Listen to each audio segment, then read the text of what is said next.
Jadi di Tangerang ini ada Asosiasi Pengrajin Tangerang. Itu tahun 2009. Ketua pertama namanya Bapak Ciptono dan teman-temannya ada 13 orang. Itu ketua Asosiasi Pengrajin Tangerang. Kemudian APTA setelah itu di bawah Pak Cipto, kemudian ada pembinanya namanya Pak Imran, pengacara Pak Anom, Pak Dwi, sampai tahun 2013. Pak Cipto memimpin dari tahun 2009 sampai 2013. Kemudian setelah 2013 saya dipercaya menjadi ketua APTA sampai tahun 2016, 2 periode. Nah, kemudian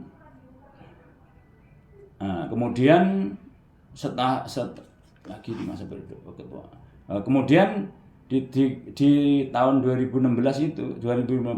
ada nggak setuju kalau ketuanya saya nggak mau, akhirnya pilihan lagi, jadi terpilih lagi ketua APTA 2015 sampai 18. Jadi saya menjadi ketua APTA 2 periode dari 2013 sampai 2018. Itu Asosiasi Pengrajin Tangerang di kabupaten ini pernah saya pegang. Saya pernah pegang Asosiasi Pengrajin Tangerang selama 2 periode.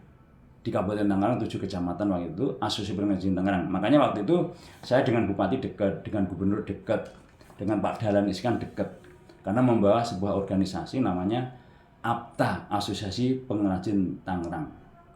Nah, itu kemudian sembari saya ngurusin organisasi, saya jadi seorang pengusaha itu, saya mulai senang campur sari.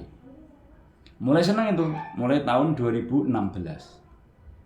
Saya belum bisa nyanyi. Tahun 2016 saya belum bisa nyanyi. Kemudian karena hobinya joget, terus saya joget aja, di mana-mana joget aja. Belum bisa nyanyi waktu itu. Kemudian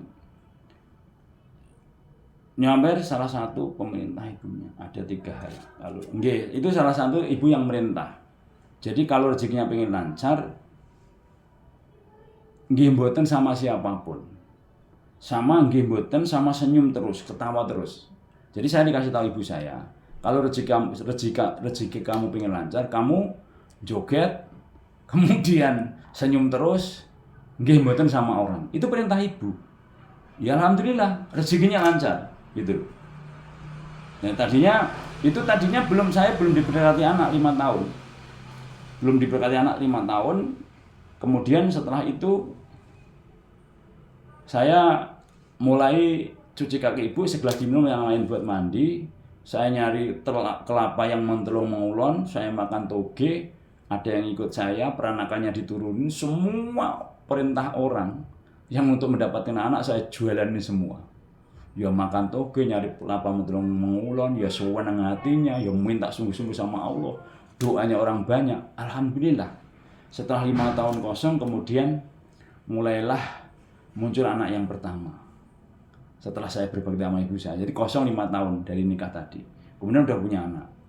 Kemudian setelah itu, karena saya tadi sekolahnya itu hanya MTS waktu itu.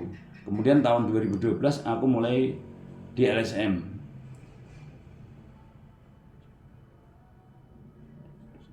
Oh, itu udah mulai ini udah nggak ketulis.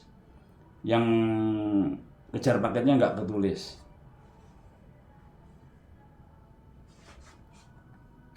Jadi kita nggak tulis, tahun 2012 mulai kuliah. Ada yang belum ketulis ininya. Saya kejar paketnya belum ketulis. Tahun 2017 aku masuk kuliah di LSM, Indonesia of School Management, ekonomi sekitar 8 bulan. Saya di ekonomi 8 bulan, kemudian saya pindah di jurusan STIH karena saya megang perusahaan, megang APTA, Asosiasi Pengrajin Tangerang. Itu yang sekarang masing-masing punya merek sendiri. Sekarang udah pada punya merek sendiri masing-masing.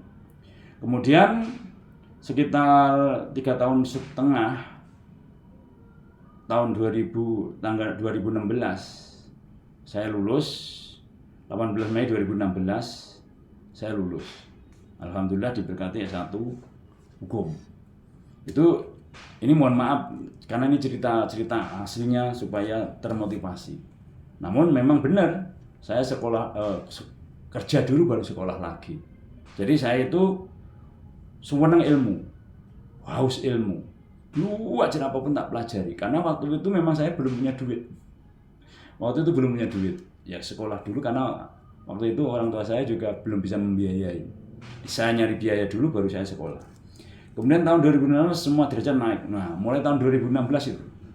Mulai tahun 2016 derajat saya naik. Pendidikan naik, seni budaya naik, usaha naik, semua mengisi seminar-seminar, rencana S2 dan seterusnya itu naik semuanya tahun 2016. Kemudian aset tambah, mesinnya tambah 6 dari mesin 1 yang satunya 200 juta sampai punya mesin 6. Itu mulai tahun 2016 naik.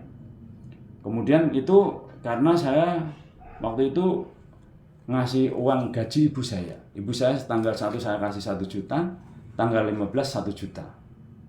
Kemudian Allah ganti semuanya. Kemudian ada bonus sampai saya jual mesin. Kemudian ibu saya kirim 60 juta pernah. Intinya setelah saya kasih uang pensiun ibu saya atau uang bonus, pasti itu tanggal 1 juta, tanggal 15 1 juta, kehidupan saya naik. Di luar bonus, kalau bonus kadang tak kasih 5 juta, kadang tak kasih 10 juta dan seterusnya itu. Kemudian ini tahun 2016 pernah belajar membuka kelas Inggris. Saya mau punya cita-cita waktu itu membuka kelas Inggris, kemudian nggak berhasil juga. Singkat cerita ya, saya membuat sekolah Inggris, bahasa Inggris itu. Namun saya juga masih belajar juga, tapi ada gurunya khusus ada gitu. Tahun 2016. Kemudian nggak berjalan. Kemudian singkat cerita tahun ya ini artinya sekolah Inggris nggak berhasil di tempat saya, nggak berhasil karena ya nggak ada yang lulus. Namun belajarnya ya dapat sedikit-sedikit dapat gitu, tapi nggak ada yang lulus. Kemudian ilmu pengetahuan hati harus ditanamkan ke setiap manusia sejak dini. Nah, kemudian saya setelah itu mulai memperdalam ilmu hati di tempat. Setelah saya membuka kelas Inggris tadi, saya mulai menamakan di tempat saya itu bordir komputer pakai hati. Karena dari belajar terus apapun dipelajari tadi, akhirnya menemukan sebuah konsep bahwa hidup ternyata harus pakai hati. Kemudian ilmu pengetahuan hati harus ditanamkan kepada setiap manusia sejak dini sebagai kurikulum. Nah, akhirnya kita punya ide gagasan, setiap manusia harus punya hati. Mulailah di bordir komputer saya, tempat saya tulisin bordir komputer pakai hati. Nah, itu mulai senang pakai hati. Kemudian singkat cerita